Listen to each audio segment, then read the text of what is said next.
ಅಲ್ಲಮ ಪ್ರಭುಗಳ ವಚನ.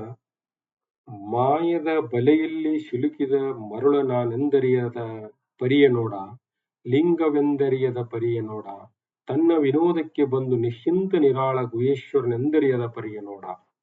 ಈ ವಚನದ ಭಾವ ವಿಸ್ತಾರವಾದ ವಿಶ್ವ, ಅದರಲ್ಲಿ ಎಲ್ಲೆಡೆ ಚೆಲ್ಲವರಿದ ಮನಾಕರ್ಷಕ ವಿಷಯಗಳು, ಸುಂದರವಾದ ಮೋಹಕವಾದ ಧ್ಯೇಯ, ಇವು ಮಾಯೆ ಹರವಿದ ಬಲೆಗಳು. ಶಿವಾಂಶಕನಾದ ಜೀವ ಆಮಿಷಕ್ಕೊಳಗಾಗಿ ಆ ಬಲೆಯಲ್ಲಿ ಸಿಲುಕಿಕೊಳ್ಳುತ್ತಾನೆ. ಅದಕ್ಕೆ ಮುಖ್ಯ ಕಾರಣ ಆತನ ಮರಳು, ತನ್ನ ನಿಜ ನಿಲುವಿನ ಮರೆವು. ಕಾಲಾಂತರದಲ್ಲಿ ಬಲ್ಲವರ ಸಂಘದಿಂದ ತಾನು ಬಂದಿತೆ ಎನ್ನುವುದನ್ನು ಅರಿತುಕೊಳ್ಳುತ್ತಾನೆ. ಅದರಿಂದ ಪಾರಾಗುವ ಮಾರ್ಗವನ್ನು ಅರಿಸಿ ಕಾಣುತ್ತಾನೆ. ಕೊನೆಗೆ ತಾನು ಜೀವನಲ್ಲ, ಮಾಯಿಕ ಪ್ರಪಂಚಿಯಲ್ಲ, ಸಾಕ್ಷಾತ್ ನಿರ್ಮಾಯನಾದ ಚೈತನ್ಯ, ಘನವಾದ ಮಾಲಿಂಗ ಎಂಬ ಪ್ರಜ್ಞೆ ಪಡೆಯುತ್ತಾನೆ. ಲಿಂಗ ನಿಲವನ್ನು ಅನುಭವಿಸುತ್ತಾನೆ. ಲಿಂಗ ರೂಪವಾದ ಅವನು ಜೀವಭಾವ ತಾಳಿದುದು ಏಕೆ? ಭ್ರಮಾತ್ಮಕ ವಿಷಯ ಜಾಲದಲ್ಲಿ ಸಿಕ್ಕಿ ಹಾಕಿಕೊಂಡುದು ಏಕೆ? ಯಾವ ನಿಶ್ಚಿತ ಕಾರಣವೂ ಇಲ್ಲ.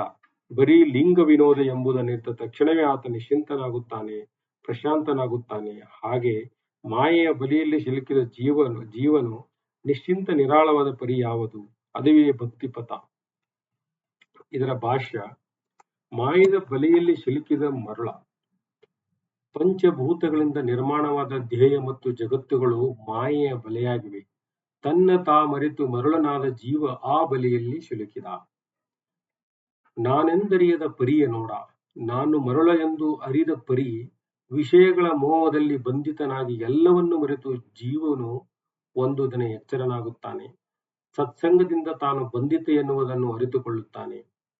ಲಿಂಗವೆಂದರಿಯದ ಪರಿಯ ನೋಡ.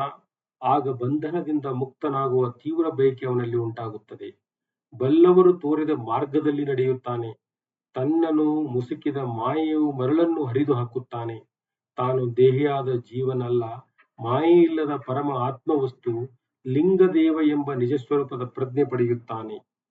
ಇದು ಆತ್ಮ ಸಾಕ್ಷಾತ್ಕಾರ. ತನ್ನ ವಿನೋದಕ್ಕೆ ಬಂದು ನಿಶ್ಚಿಂತ ನಿರಾಳ. ಮೂಲದಲ್ಲಿ ಜೀವಾತ್ಮನು ಕೇವಲ ಚೈತನ್ಯ, ಬರೀ ಜ್ಞಾನ.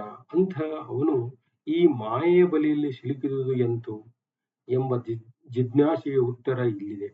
ಅದಕ್ಕೆ ದೇಹಾದಿಗಳು ಕಾರಣವಲ್ಲ, ವೈಶ್ವಿಕ ಜಗತ್ತೂ ಕಾರಣವಲ್ಲ, ಅವುಗಳ ಹಿಂದಿರುವ ಮಾಯವೂ ಕಾರಣವಲ್ಲ.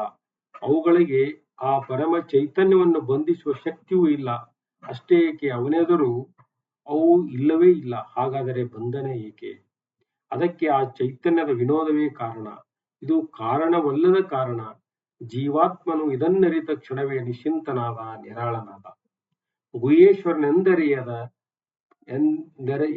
ಎಂದೆರೆಯದ ಪರಿಯ ನೋಡ. ಹೀಗೆ ಜೀವನು ತಾನು ಗುಹೇಶ್ವರ ಎಂದರಿಯುತ್ತಾನೆ.